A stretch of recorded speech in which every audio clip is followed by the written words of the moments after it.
¿Cómo le va? Muy buenos días, bienvenidas, bienvenidos. Estamos en Apuntes Parlamentarios, una producción del canal del Congreso en Radio Congreso. El día de hoy vamos a hablar sobre la democracia. Qué raro, ¿verdad? Que hablemos sobre la democracia, pero es algo que nos preocupa, es algo que nos ocupa y también es uno de los objetivos y una de las misiones del canal del Congreso, que es contribuir a construir una cultura democrática en este país, tener una sociedad más informada, más crítica sobre lo que sucede en el ámbito público y de nuestras instituciones representativas. El día de hoy hablaremos sobre las expectativas democráticas e instituciones y para eso nos acompañan la doctora Ana Carolina Gómez Rojas, investigadora del Instituto de Investigaciones Dr. José María Luis Mora en la Ciudad de México y el doctor Alejandro Monsiváis Carrillo, profesor investigador del Colegio de la Frontera Norte. No se vaya, se va a poner bueno. Estaremos hablando de democracia, autoritarismo, autocratización y todos otros conceptos polémicos de esta nueva era que vivimos en la actualidad. Estamos en Apuntes Parlamentarios, no se vaya. Hora de praxis. Apuntes Parlamentarios.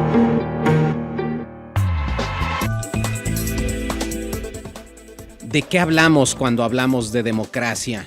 ¿Qué es eso que todos llamamos democrático? Porque cuando uno escucha los debates entre los políticos, todos asumen que tienen la legitimidad de la democracia y que todos están luchando por la democracia y por una profundización democrática. Pero el discurso parece antagónico. Y entonces para eso necesitamos que especialistas nos aclaren un poco y nos digan, a ver, esta es la democracia, así debiéramos entender la democracia y qué cosas y qué fenómenos ponen en riesgo a las democracias. Muchas veces incluso gobiernos electos democráticamente, no por el hecho de haber sido electos democráticamente, gobiernan democráticamente y viceversa. Es decir, también ha habido profundizaciones democráticas desde regímenes autoritarios, ha habido transiciones a la democracia desde regímenes autoritarios. Entonces, todo eso empieza a ser un poco complicado, pero nuestro público va a estar muy agradecido de que tengamos la oportunidad de hablar el día de hoy con la doctora Ana Carolina Gómez Rojas, quien es, como les decía, profesora investigadora del Instituto de Investigaciones Dr. José María Luis Mora. Ella es doctora en Ciencias Políticas y Sociales por la UNAM, maestra en Estudios Latinoamericanos por la Sorbonne de Francia y politóloga por la Universidad del Rosario, Colombia. Ella investiga temas relacionados con la construcción del Estado en América Latina, los conflictos socioambientales a partir de la antropología política y la geografía jurídica. Y otros temas en los que ha trabajado son las políticas públicas y la democracia en América Latina. Bienvenida, doctora Ana Carolina Gómez Rojas. Muchas gracias por la invitación, es un gusto estar aquí. Gracias, Ana Carolina. Y tenemos también al doctor Alejandro Monsiváis Carrillo, quien es profesor investigador en el Colegio de la Frontera Norte. Es miembro del Sistema Nacional de Investigadores Nivel 2, se especializa en el estudio de la gobernanza democrática. Ha investigado sobre democracia deliberativa, representación política, confianza institucional, populismo, integridad electoral, erosión democrática y autocratización. Tiene una amplia producción bibliográfica y es, como les decía, un experto en teoría democrática. Así que es un gusto también tenerte esta mañana, doctor Alejandro Monsiváis. Muchísimas gracias, Camir. El gusto es mío. Un saludo a toda tu audiencia. Un saludo a Ana Carolina. También un placer estar acá. A ver, yo ya mandaba ciertos dardos iniciales, ¿no? Y hace apenas unas semanas leímos el nuevo reporte de la unidad de inteligencia de The Economist, en donde reporta, pues no muy buenas noticias, sino que en la región, particularmente en México, no hay avances en la democracia y pareciera que esto coincide con otras mediciones que son las que regularmente utilizamos en el análisis político, como las de Bidem o Freedom House o cualquier otra, en donde se refleja que hay todavía hay tensiones importantes en el mundo entre los autoritarismos y las democracias. Es decir, no es el fin de la historia, parece que la historia sigue y que esta historia hoy en día parece mucho más tensa que antes y que estas tensiones parece que están afectando el rendimiento de las democracias en el mundo. ¿Cómo impacta esto en la vida de las personas y cuál es, digamos, el estado actual de la democracia, no solo en América Latina, sino en el mundo? Doctor Alejandro Monsiváis. Muchas gracias, Kemir. Bueno, gracias sobre todo por la oportunidad de abrirnos este espacio para hablar acerca de la democracia. A mí me parece central que en cualquier circunstancia es importante hablar de democracia, sobre todo cuando se trata de fortalecerla, pero más en condiciones como las que vivimos ahora, en las cuales se dice está amenazada. No es un tema fácil y yo quiero defender la idea de que la democracia es un valor, es una idea, antes que un sistema político.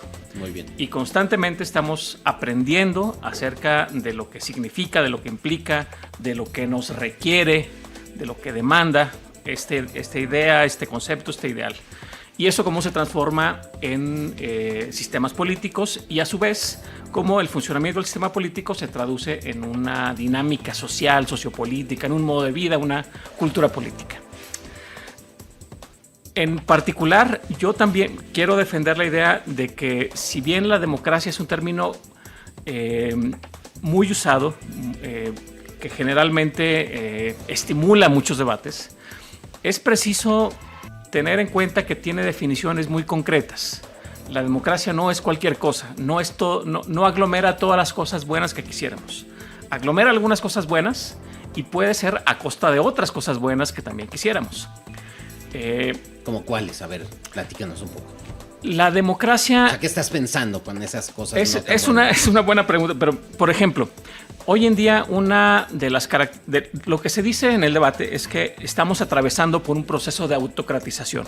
Esto significa que los sistemas políticos que tienen rasgos democráticos están perdiendo esos rasgos democráticos. Ese es el proceso de autocratización.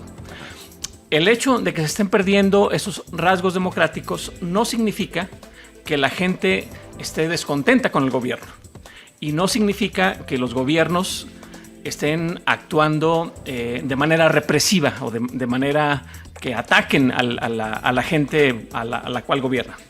Por el contrario, puede haber gobiernos que son bastante populares, que son bastante, digamos, movilizadores, que estimulan el sentimiento de patriotismo, de identidad nacional, ciudadana entre la ciudadanía, y sin embargo, no cumplir con normas democráticas. Entonces termino esta reflexión diciendo, es importante hablar de la democracia para entender en qué consiste y qué implica identificar los procesos que la están erosionando y qué significa esa erosión, o sea, en qué se traduce para las personas comunes y corrientes. El tema fundamental es que cualquier persona que viva bajo una democracia, inclusive las que no viven bajo una democracia, deben ser capaces de entender, comprender y apropiarse de ese sistema, porque la democracia es el único sistema político que asume que todas las personas tenemos el mismo derecho a participar en decidir cómo se vive en esa sociedad. Vamos a ir allá, vamos a ir a más adelante, porque, a ver, si los... para eso quiero volver más adelante, pero antes de que se me vaya el hilo de esta intervención inicial del doctor Alejandro Monsiváis pero entonces justamente es el pueblo el que tiene la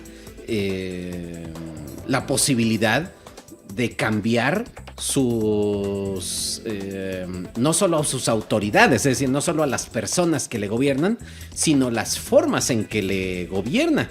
Y esto lo pongo a propósito de algo que vamos a hablar más adelante, que es de un libro que acaban de publicar que se llama Expectativas Democráticas e Instituciones en Disputa, que coordinaron la doctora Diana Guillén del Instituto Mora y el doctor Alejandro Monsiváis del Colegio de la Frontera Norte, y que ha sido publicado por el Instituto Mora, que en donde hay dos sendos capítulos sobre democracia directa y participación ciudadana, autorados por el propio Monsiváis y por la doctora Ana Carolina Gómez, en donde vemos formas de participación novedosas, pero con resultados pareciera muy distintos. Pero lo quería mencionar antes de que se me vaya el hilo. Quiero regresar ahora con Ana Carolina para preguntarle, a ver, tú has estudiado de forma comparada las democracias en América Latina, bueno, y en el mundo, pero lo que quisiera preguntarte es, en el reciente informe del Latinobarómetro, una de las cosas que vemos es la pérdida de confianza en general, no solo en las instituciones democráticas, sino la confianza en el otro, la confianza interpersonal, es decir, y en nuestros referentes tradicionales. Esto pareciera generalizado en la región y puede ser una precondición para este proceso de autocratización que observa el doctor Monsiváis. Sin duda puede ser un síntoma importante que tenemos que tener en cuenta, pero no necesariamente o no es suficiente para que nos lleve a la autocratización. Okay. ¿A qué me refiero? A que el sentimiento o la sensación de incomodidad frente a las autoridades o de desconfianza también puede promover procesos democráticos desde la base. Es decir, si vemos sociedades como la francesa, donde la gente permanentemente está en la calle por el bus, por el agua que no llega a sus colonias, son procesos democráticos vivos y no quiere decir entonces que estén cerca de la autocratización. Tiene que ver más bien en la forma de resolver el malestar. El malestar en sí mismo no es síntoma de autocratización, sino los canales a los que decidimos llegar para superar ese malestar.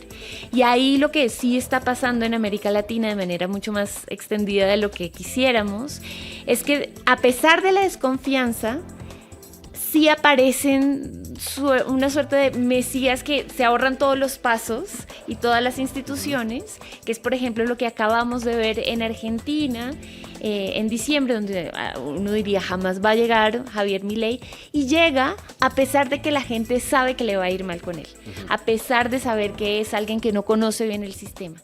Es un voto de malestar en contra de sí mismos. Que parecería absurdo. Entonces habría que diferenciar más bien la forma en que tramitamos nuestro malestar como sociedades, lo que nos llevaría más a pensar si estamos más cerca o menos de los procesos autocráticos.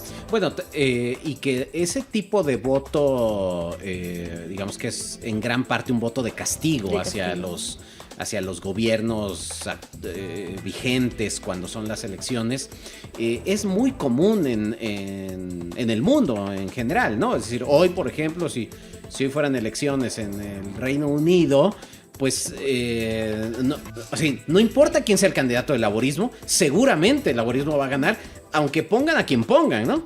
O el caso de Trump, por ejemplo, que hoy pareciera emerger nuevamente con una fuerza inusitada, a pesar de que tenga procesos judiciales en curso y que tenga que estar frente al jurado por distintas tipos de acusaciones, pero lo mismo en otros países. Es decir, pareciera que eso es parte de la normalidad democrática, es decir, este tipo de votos. Pero entonces también las consecuencias de ese voto parecieran también parte de la normalidad democrática. Y ahí yo me quisiera referir a que hay ahora un debate, que es un debate académico, sobre si realmente hay autocratizaciones o no. Gerardo Monk ha tuiteado con frecuencia sobre, y otros autores han escrito ya distintos papers todavía en proceso de revisión y todo como parte del debate académico, de que más bien lo que tenemos son instrumentos todavía muy imprecisos para poder evaluar los grados de tanto de democratización como de democracia en general, como de retrocesos democráticos, porque la mayoría de esos instrumentos están basados en opiniones de especialistas y no en datos duros sobre lo que tendríamos que construir como democracia. Ustedes, ¿cuál es la posición de ustedes respecto a este debate? Tú ya nos adelantabas, Alejandro Monsiváis, que tú coincides con que hay una amenaza y hay retrocesos y hay procesos de autocratización. Pero ¿qué dices frente a esta no descalificación? Porque no descalifican, sino que lo ponen en duda. Claro, sí. Gracias, Kemery. Creo que es un tema muy importante, es un debate central que se da en la Academia Norteamericana, pero que ha tenido eco en toda la Academia Mundial, porque justamente el tema es... yo soy de las personas que dicen que hay autocratización y, digamos, uno procura ofrecer evidencia, juicios, consideraciones para sostener esa idea. A partir, sobre todo, de casos con los cuales tenemos familiaridad, pero también tenemos la necesidad de hacer afirmaciones que sean más generales. Y aquí la afirmación es, ¿está sucediendo realmente un proceso de retroceso? Como la evidencia que daba un reporte internacional del proyecto Variedades de la Democracia, es que en 2022 el nivel de democracia en el mundo había regresado al nivel que tenía en 1986. O sea, era un retraso de 30 años. Sí. La pregunta es, ¿cómo sabemos que eso es cierto? Y en el campo, digamos, de las ciencias sociales, de lo que nos interesa hacer afirmaciones que sean válidas, que tengan sustento. Y hay algunos académicos y académicas que han cuestionado la forma en cómo se construyen estas mediciones, sobre todo por su carácter, le llaman subjetivo. Es decir, se basan en opiniones de personas expertas. En ese debate yo soy partidario de los índices que han construido algunas agencias, como el proyecto Variedades de la Democracia, en buena medida porque han empleado metodologías muy sofisticadas, conociendo las ventajas y desventajas de las estrategias que están adoptando, pero sobre todo porque hacen un señalamiento que me parece fundamental. El problema con los indicadores objetivos es que no necesariamente son tan objetivos, okay, y no están igualmente disponibles en todas partes. Sí. Además, en la medida en que son objetivos, se refieren solamente a un aspecto de la democracia y no a otros aspectos que son mucho más difíciles de capturar mediante... sí, o de medir, digamos. De medir, exactamente. Ajá. Entonces, el punto es, desde un punto de vista de la generación de conocimiento, no se justifica restringirse solamente a aquellas mediciones que se llaman objetivas, porque son insuficientes para observar lo que entendemos por democracia. Claro. Y además, para entender el proceso de desdemocratización que está aconteciendo, necesitamos esas otras mediciones, por imperfectas que sean, que tienden a ser más problemáticas porque no se llaman objetivas, que tienen elementos de subjetividad. En conclusión, si bien hay debate al respecto, son muchas las fuentes, son muchos los estudios de caso, los testimonios, los procesos que están mostrando que hay retroceso en la democracia. Y esto significa concretamente que las personas dejamos de tener la capacidad de decidir sobre el destino de nuestras sociedades. En la medida en que la democracia se pierde, quienes mandan ya no somos la ciudadanía a través de nuestra voz, de nuestro voto, de nuestra participación, sino otras personas. Y en esencia ese es el problema. Que se puede traducir, que muchas veces dependemos de otras personas para hacer cosas, es cierto. El hecho es que la democracia nos ofrece garantías para que esa dependencia no sea absoluta, para que haya mecanismos de control, coordinación, influencia, etcétera, etcétera, rendición de cuentas. La desdemocratización implica que esas imperfectas medidas de control se pierden prácticamente de manera irreversible y de forma paradójica, porque somos las personas exigiendo respuesta a problemas genuinos, quienes aceptamos que nos gobiernen personas que a cambio ni siquiera sabemos si van a cumplir lo que prometieron, de echar para atrás esos mecanismos de control que tenemos sobre el poder público. Aunque sería distinto cuando son esas personas las que deciden retirar esos apoyos a cuando es, por ejemplo, producto de no sé, por ejemplo, convocar a un congreso constituyente, por decir algo, ¿no? Es una forma, es decir, es una forma democrática o autoritaria de cambiar el statu quo, ¿no? Es decir, porque si ahora Milei convocara a un congreso constituyente para desaparecer a los partidos con los que no cuenta para poder reformar, o en México López Obrador convocara a un congreso constituyente porque no tiene forma de hacer reformas constitucionales, etcétera. Es decir, muchos lo tacharían eso de un amago autoritario. Pero lo hace, o sea, estamos suponiendo, pero lo haría por una vía institucional prevista constitucionalmente. Es decir, es difícil de entender para el observador no especializado. Por eso es que en esta concepción de la democracia hay muchas tensiones. Un poco atizando el debate. Andrew Little y Andrew May publicaron un artículo donde desafían, ¿no?, un poco esta visión, diciendo, bueno, pues es que hay que verlo a largo plazo, ¿no? Es decir, y si comparamos estos retrocesos, puede haber algunos retrocesos, pero no son de ninguna forma comparables, como lo diría la unidad de inteligencia de The Economist, a 1989. En 1989 no teníamos todo lo que hoy tenemos como instrumentos de la democracia. No tenemos las tecnologías que hoy tenemos, las formas de participación que hoy tenemos, los mecanismos de resolución de conflictos, etc. Muchas esferas de participación ciudadana que no existían y que hoy tenemos, y que no, porque en algunos aspectos sí efectivamente hay retrasos, son comparables al estado de la democracia en los 80s. ¿Qué opinas, Ana Carolina?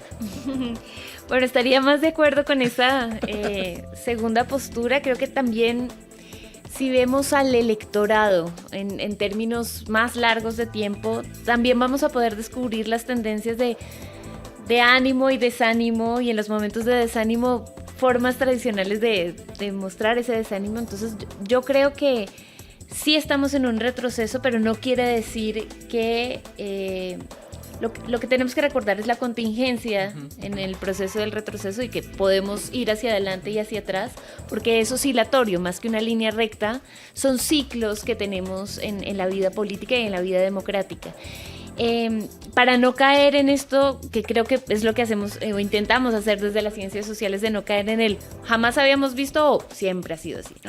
No son ninguna de las dos. ¿Qué tenemos de nuevo en esto que siempre ha estado, que es que hay momentos donde hay un descreimiento total en las autoridades y una ruptura? Esas rupturas producen procesos creativos, algunos más democráticos que otros. Pero además creo que en el análisis de la democracia, y creo que es algo que tiene el libro muy valioso, están las escalas subnacionales que olvidamos cuando pensamos en la democracia. En la democracia tendemos a pensar en el Estado así, grandote, señor, país. Y muchas veces cuando tenemos estas crisis a nivel de gobierno federal, como en el caso de México, que es federal, a nivel subnacional están pasando cosas distintas que sostienen los procesos democráticos, que luego vuelven hacia adelante.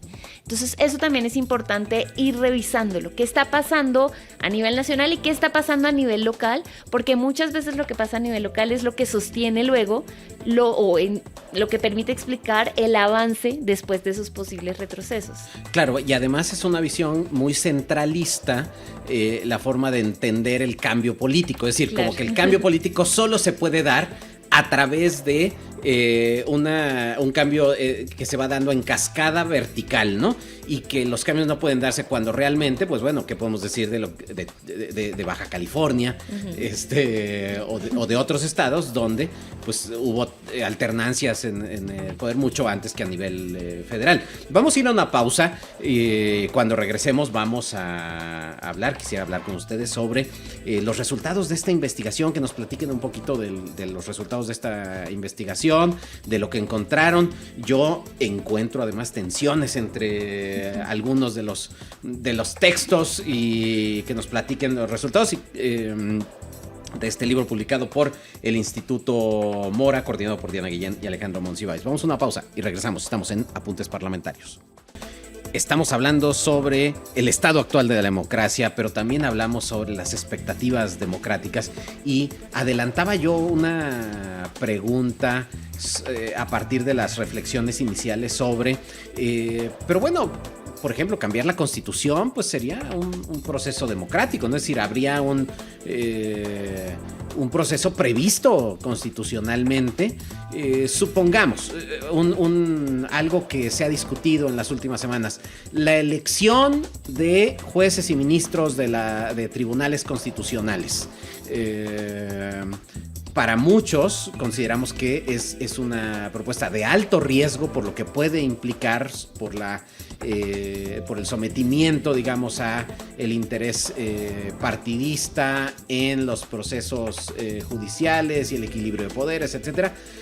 Pero si se hace por las vías constitucionalmente previstas para ello, pues no es el pueblo el que tendría derecho a decidir este tipo de formas de gobierno. Es decir, y eso es algo que siempre tensa la disputa argumentativa, porque ambos apelan al valor de la democracia y en ambos sentidos ambas partes tienen una parte de razón. Hay procesos democráticos que pueden llevar a la autocratización. Wow. O sea, yo creo que este libro es muy bueno y yo no pararé de recomendarlo, pero el que está surgiendo de esta discusión va a estar igual de bueno. Quien quiera, adelante. Ok, gracias. Bueno, lo pones muy certeramente, Kenberg. Yo creo que para seguir con el ejemplo, esta propuesta de que los jueces y magistrados sean electos mediante el voto popular es una propuesta legítima que entra a través de los canales establecidos por parte de lo lanza, digamos, lo presenta el Ejecutivo, lo canaliza a través de su partido en el Congreso, y eso es precisamente, en eso consiste para eso sirven los mecanismos democráticos. Es decir, no publicó un decreto. Exactamente. Ni anuló al Congreso. No. Exacto. Es perfectamente válido. También es probable que mucha gente piense que es una buena idea y que de alguna manera serviría para acercar la justicia al pueblo, como dicen a la gente, y resolver problemas que tiene el sistema de justicia mexicano. También desde un punto de vista democrático, para aprobar esa iniciativa, esa propuesta, se requiere un proceso que debe cumplir con reglas. Y un aspecto que se incorporó recientemente, hace menos de una década o poco más de una década en la Constitución mexicana, es el criterio deliberativo del proceso legislativo. Y en ese sentido, yo tengo la plena confianza, y casi estoy cierto, de que si esa iniciativa atraviesa por un proceso genuinamente democrático, deliberativo, donde las y los legisladores apelen a razones, al bien común, a razones públicas, se justifiquen, escuchen contraargumentos y demás, no pasan 2 días sin que esa iniciativa quede desmenuzada y transformada en otra cosa, que realmente sirva a los propósitos que dice perseguir. Lo digo porque hay expertos y expertas que señalan muy certeramente que no solo es problemático, sino que va a causar más problemas de los que va a crear. Y me muevo a otro plano para mover la discusión también en los paralelos que has trazado. Hablábamos del proceso de autocratización, pero hablábamos de ese proceso un poco como si fuera parte del clima. O sea, es algo que nos llega, no sabemos cómo va a estar mañana, si va a llover, no va a llover, nos vamos a quedar con agua o sin agua. Un poco así. Sí. ¿De qué depende, de qué condiciones atmosféricas depende que tengamos democracia? Lo que se sabe ahora es que los procesos de autocratización son impulsados por agentes políticos, por coaliciones de partidos, por movimientos sociales, por líderes personalistas, carismáticos, mesiánicos y demás. Entonces, la autocratización tiene autores y autoras, que son los que empujan. Y lo hacen en gran medida haciendo un doble juego, que digamos que creo que eso también es una agenda de investigación pendiente, caracterizar ese doble juego de pretender beneficiar a la gente, perseguir ideales democráticos, cuando en realidad se está avanzando en otra dirección. Y a mí me parece que buena parte de lo que sucede con esa iniciativa, o lo que sucede con otros proyectos, en el caso de Milei, las reformas que introdujo recientemente el Congreso que fueron detenidas, lo que ha hecho el presidente electo Bukele en El Salvador y muchos otros casos en América Latina que desafortunadamente tenemos. Es una dinámica en la cual la autocratización está promovida de forma subrepticia, duplícita. Las personas que lo empujan saben muy bien lo que están haciendo y mienten o propagan desinformación, cambian la narrativa, tienen una gran capacidad de formación de narrativas públicas, colectivas, que digamos que pareciera que están persiguiendo un fin deseable. Es legítimo en la medida en que el proceso que se siga no sea tramposo. Porque en ese sentido podemos confiar que la democracia tiene mecanismos que permitirían detectar y impedir que eso transitara. Pero el riesgo con la autocratización es que no necesariamente quienes impulsan esas iniciativas juegan siempre de manera limpia. Y es ahí donde hay, digamos, se abre otro tema de discusión, pero aquí le dejo. Sí, o al menos es muy no siempre es transparente el fin último de estos proyectos, ¿no?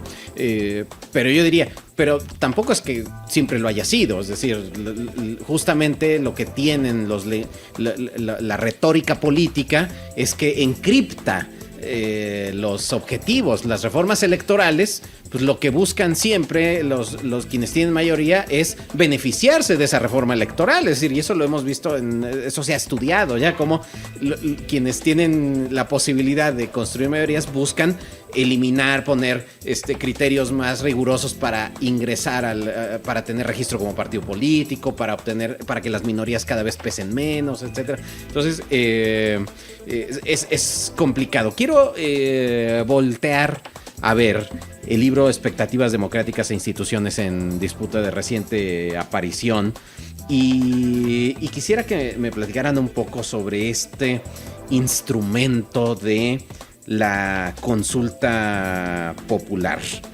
que no todo el libro es sobre consulta popular. Para el público que nos escucha, hay distintos procesos democráticos, como ya lo hemos dicho, la democracia son procesos continuos de avances y retrocesos, y la lucha por la democracia se da en el día a día. Pero hay un instrumento de democracia directa que a veces hemos romantizado, pero también a veces hemos vilipendiado, depende de cómo nos haya ido en la feria. Y creo que este es el caso de la consulta popular. ¿Cuáles son los dos contextos que ustedes estudiaron? ¿De qué se trató y cuáles son los principales hallazgos? Ana Carolina. Bueno, pues fue muy interesante encontrarnos con dos instrumentos utilizados de maneras distintas y con resultados distintos.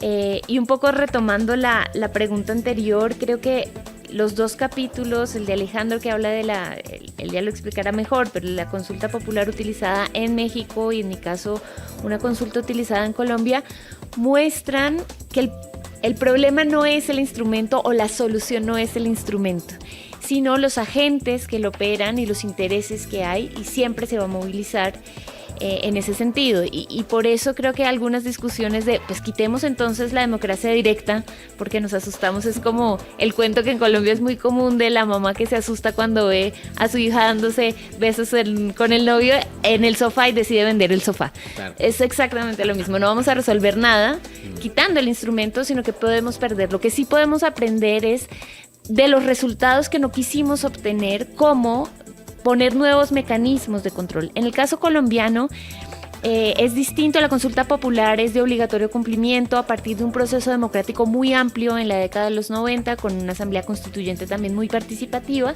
pero la consulta popular quedó ahí establecida y nadie la usó durante muchísimos años. y fue en un proceso de conflictos socioambientales donde un grupo de abogados decidieron utilizarlo para ver qué pasaba, para tentar suerte y decir opongámonos al proyecto minero tal a través de la consulta popular. Por la novedad, el Estado, como dicen en Estados Unidos, como quedó tomado por sorpresa, y fue a partir de ahí que quiso establecer nuevos mecanismos para detener esa posibilidad de frenar proyectos mineros a través de la consulta. Depende de quién lo lea, pero bueno, en mi caso creo que fue un proceso de profundización democrática, porque desde las bases, con unos procesos de capacitación técnica, ambiental y jurídica, se promovió la consulta. Y el resultado fue que se pudiera detener el proyecto. Pero para que el mecanismo funcione se necesitan procesos largos de discusión previa, de capacitación, de información, de conformación de múltiples experticias. Si no es así, el riesgo pues es muy alto. Creo que el Brexit nos lo demuestra. Ahora, ¿qué hacemos? ¿No tenemos consulta?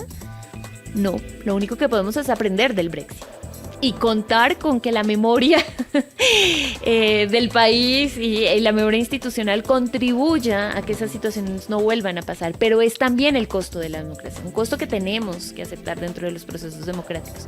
Pero bueno, en mi caso es una suerte de caso exitoso de aplicación de la consulta que permitió democratizar los procesos de minería en Colombia. Es muy distinto el caso de Alejandro. ¿Y por qué no tuvimos esos mismos resultados con la introducción de un instrumento que anhelábamos durante mucho tiempo, que fue la democracia directa y la consulta popular? ¿Qué fue lo que hallaste, Alejandro? Bueno, yo creo que lo que dice Ana Carolina también es muy válido para el caso mexicano, en el sentido de que las reglas importan en la medida en que cómo las usan las personas, quiénes son los agentes y cuáles son las condiciones en las que estas se movilizan para promover cambios o ratificar cambios. Antes quiero hacer un breve paréntesis para presentar el libro, para decir que es una obra en la cual trabajamos Diana Guillén y yo, invitando a destacadísimos y destacadísimas colegas. Una de ellas es Ana Carolina, que contribuye con un capítulo, pero también contamos con un capítulo del doctor Kembir Puente, lo cual nos honra y nos distingue. Viejo conocido de este programa. Así es. El propósito del libro es precisamente reflexionar acerca de cómo surgen y cómo se usan las reglas formales. Sí. En el entendido de informales también, informales, ¿no? Sí, exactamente. En el entendido de que la transformación hacia cosas que deseamos, colectiva, implica crear reglas. Necesitamos reglas formales que se hagan valer.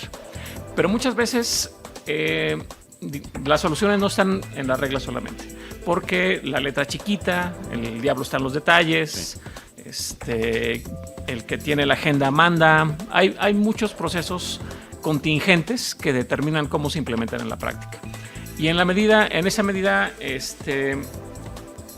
eso explica lo que pasó con la consulta popular del caso mexicano. Voy a ser muy, muy breve diciendo lo siguiente. Probablemente el mensaje central de este capítulo es que, si bien por fin en México tenemos una legislación que contempla formalmente la participación de la ciudadanía de manera directa en consultas populares, en referéndums, en revocación de mandato también, siguen siendo instrumentos que no están bajo el control de la ciudadanía. Son instrumentos. No están en manos de los ciudadanos. Exactamente. La forma en cómo se construyeron, la forma en cómo funcionan y sus propios límites legales están a favor de las élites políticas. Entonces, no son todavía instrumentos que permitan a la ciudadanía decidir sobre asuntos públicos. Pero entonces, ¿la legislación es la que es imperfecta o es la práctica y la naturaleza de los actores políticos los que cooptan independientemente de lo bien que esté diseñada la ley? Fueron los dos aspectos en este caso. Las reglas tienen oportunidad de mejora en muchos detalles. Sí. Pero el proceso también fue sumamente incierto en su calidad legal y constitucional. Y eso fue en función del balance de fuerzas políticas del momento. Que, o sea, en pocas palabras, lo que se consultó no tenía por qué haberse consultado si la Suprema Corte, y en ese momento la presidencia de la Suprema Corte, hubiera sido mínimamente coherente con el texto constitucional. Para quienes no estén enterados, solamente subrayo un aspecto. Lo que se presentó como iniciativa del Ejecutivo decía una cosa, y lo que se aprobó fue una cosa completamente diferente, redactada que por redactó Suprema la Corte. propia Exactamente, Corte. Sí. Para darle salida a la consulta. Entonces es todo un proceso político que se explica por la constelación de intereses, ambiciones, posiciones y demás, además de los propios limitantes que tiene la regla.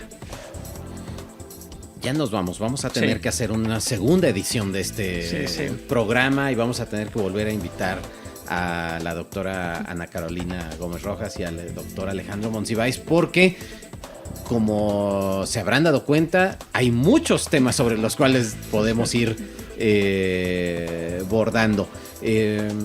Para cerrar, en 2024, en México, en esta elección que tenemos, que no solo, quiero insistir en esto, no solo es la elección presidencial, es una gran elección donde está la lógica de la escala subnacional, los gobiernos locales, los congresos locales, presidencias municipales, ayuntamientos. Es decir, es una gran elección, como le han llamado la madre de todas las elecciones en el caso de México, pero lo mismo en Estados Unidos, tenemos una elección inminente, etcétera. ¿Se está jugando el destino de la democracia, o es una exageración de algunos alarmistas contemporáneos, doctora Ana Carolina Gómez? Siempre se está jugando el destino de la democracia. Es eso. Lo que pasa es que es más notorio en elecciones que conjugan distintos niveles subnacionales. Pero siempre se está jugando el destino de la democracia. Los resultados que obtenemos de las elecciones nos permiten construir más hipótesis al respecto. Pero siempre. Doctor Monsiváis. Hay alarmistas que están informados. Y creo que en las fuentes de información y los razonamientos que exponen dan lugar a pensar que sí, que la democracia en el mundo está bajo amenaza, está seriamente amenazada, y mucho va a depender de los procesos electorales en este año en varios países. En el Reino Unido hay elecciones, en los Estados Unidos, en México hay elecciones locales en Brasil. Sí, hay mucho en juego, más allá de los cargos que se eligen. Claro, bueno, y quizá en el siguiente episodio vamos a tener que hablar sobre qué precondiciona, pero por ejemplo los desafíos tecnológicos, es un gran debate sobre las formas en las que se puede afectar el rendimiento de la democracia. Doctora Ana Carolina Gómez Rojas, muchísimas gracias por habernos acompañado. ¿Dónde te pueden seguir o conocer más de tu trabajo? En la página oficial del Instituto Mora, porque no soy a nivel personal muy de redes sociales, pero ahí se de acuerdo. El en el Instituto de Investigaciones Dr. José María Luis Mora, la doctora Ana Carolina Gómez Rojas. Gracias por habernos acompañado. Muchas gracias. Doctor Alejandro Monsiváis, muchas gracias por habernos acompañado. ¿Dónde pueden seguirte? Bueno, yo tengo una cuenta en X, es @amonsivaisc, y Y pueden debatir contigo. Sí. Disfruto mucho los memes. Pero no disfrutas a los bots ni a los trolls. Exactamente. Ok. Sí. Google Scholar y ResearchGate. Perfecto. Muchísimas gracias, doctor Alejandro Monsiváis, por habernos acompañado. Y sobre todo, gracias a usted por escuchar Apuntes Parlamentarios. Como ya vamos a comprometer a nuestros invitados para un segundo episodio de este muy apasionante tema. Le agradecemos en la producción a Lulú Ruiz, en la operación a Cassandra Guzmán. Yo soy Kenvir Puente. Nos vemos la próxima.